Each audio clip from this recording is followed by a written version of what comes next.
Good afternoon mga kahansam, and for today's video, okay, ito yung resulta ng The Power of Never-Ending Possibilities. I would like to congratulate Kuya Jojo. Pumasa yung kanyang beta test after how many years, Jo? 3 years student po siya. Ngayon, pumasa sa beta test. Today, nilodge na po yung sponsorship niya. May nakalagay, receive.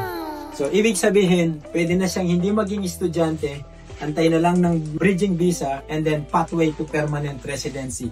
So, pangilan ka na, Jo, sa mga inisponsora ng Hansa Mechanic? Pang-apat na po siya na naanuhan ng Hansa Mechanic.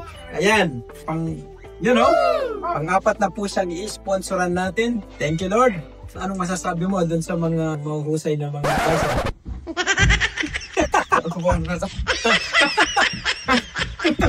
So guys, ito po yung kahit pagod tayo pag nakakatanggap tayo ng mga ganitong balita, nakakapagpagaan ng pakiramdam. Salamat sa Panginoon. Praise be to God. At ang ating pamangkin na si Joshua, after na maraming ups and down, finally, at sana tuloy-tuloy na to, and after 2 years, pwede na po siya maging permanent resident. Congratulations, pamangkin!